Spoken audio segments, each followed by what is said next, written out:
Alright everyone, this story hits a little bit closer to home than most because it takes place in the state of Vermont, which is currently under the occupation of a moron governor, a complete sellout. For instance, very early on, in the wake of mass shootings, Vermont doesn't really have a gun crime problem. It's one of the safest places in the United States. It's predominantly rural and small towns. There is no major city. Burlington, okay, it kind of counts as a tertiary city at best. In a nuclear war, let's just say Vermont comes out smelling like a rose because nobody's going to waste so much as a kiloton on anything there.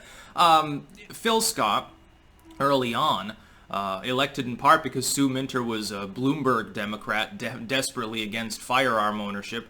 He passed basically the same thing. He crows constantly about not raising taxes while cutting services in order to compensate for that. Now, keep in mind, this is against the backdrop, this story, of Vermont being in a recession too. Unemployment is, well, lower than the national standard, I believe, still high, historically speaking.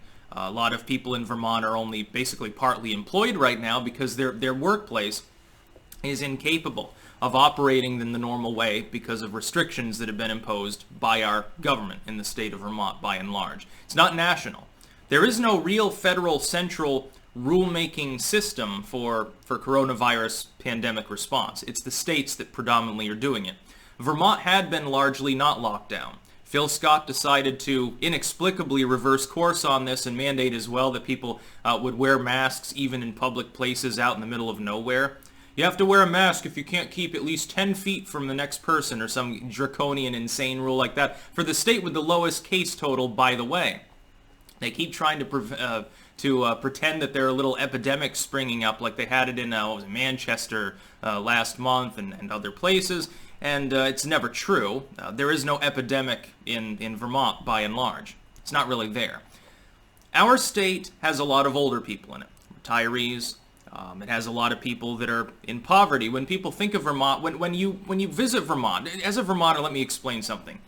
If you're going to Killington, you're walking down Church Street in Burlington, you're visiting Woodstock and getting some art or something, you're not seeing the way that most Vermonters live. Most Vermonters are not touristy upper middle class sort of artsy-fartsy wine swillers. That's one side of Vermont that tourists want to see.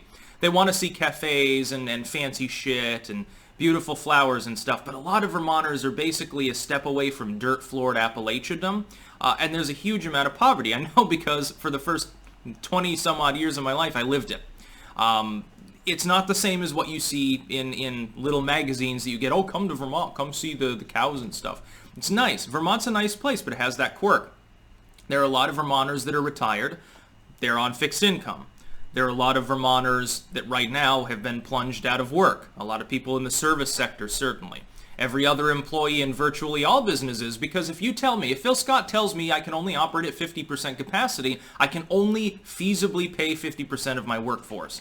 So if I got 10 employees in my little shop, I got a chain grocery store and I've got 10 employees, I'm only going to be able to have 5 of them working. I can't pay all of them. If I want to keep them all on the job, it'll be part-time and I'll have them working in odd shifts. So you've got a lot of Vermonters right now that are hurting for certain as far as money goes. What does Phil Scott do? He dreams up a great idea that illegal immigrants not under the CARE Act will get $2 million from the state's taxpayers. The legislature, which is predominantly run by Democrats, says, that's great, but we think it should be $5 million. You're asking the people of Vermont to shell out millions of dollars to people who are not even legally in the country during a massive recession when every other fucking Vermonter has had their work times cut and a significant proportion have been made unemployed, and they don't have anything to do. They're not allowed to recreate in the great outdoors of Vermont or do butt-fuck anything. And you do this in a response to a pandemic that by and large has bypassed the state entirely. How many people have actually died in Vermont of coronavirus? It's a minuscule sum. The seasonal flu kills more people each year, I'm sure. So why do we even have a fucking pandemic response? Well, initially there was basically no response, and yet our case rate was still low. We see this replicated in other countries. We get countries that have severe lockdowns and soaring case totals. We have countries that have virtually no lockdown and have soaring case totals. We have countries that are doing butt-fuck nothing about coronavirus and have almost no cases. There's no correlation. The correlation is in testing and the criteria as far as declaring a death was a result of coronavirus. For instance, that CDC report that you saw the other week when they were reanalyzing the numbers. Now, the weird side of YouTube folks are like, oh, the CDC is admitting that only 6% of the cases are actually coronavirus. That's not what they're saying. They're talking about what I've talked about, which is comorbidities. But if somebody has a terminal heart failure and they happen to test positive right before keeling over, I don't know that it's necessarily the coronavirus in all cases that really tipped them over the edge. They might have died anyway.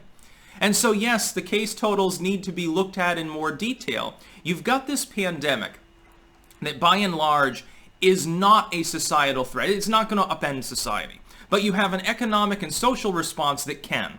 And there's no better example of this than in the state of Vermont, where you don't have fundamentally what you would consider, if it were insular, if it were just in Vermont, you wouldn't consider it a pandemic. You wouldn't even consider it an epidemic. It'd be sporadic cases of a disease that by and large is not even causing many people symptoms. Phil Scott says, well, we've wrecked the state's economy. Let's force the taxpayers to foot the bill for people that aren't even legally in the country. Can the federal government do anything about this and prevent this bullshit from going forward? Because I don't feel like a single penny of my tax money should go to people that are not in the country legally as the result of an economic response that doesn't need to be launched in the first place by a rogue governor that doesn't clearly know what he's doing and is just a shill and a sellout. And he's been doing this since day one. What the fuck has Phil Scott actually accomplished in the state other than stuff like this? Feel-good, hippie-trippy bullshit that comes straight from the UVM crowd. This isn't coming from the average Vermonter. It's about time that Vermonters wise up to the fact that the Democrats that they've been electing over and over again no longer represent the same liberal policies that they did 30 years ago. They've gone off the deep end. And Phil Scott's just a rhino. I mean, he's, to his credit, I guess, he's not really in lockstep with the partisan crowd. But to his discredit, the ideas that he has are just all sorts of screwy.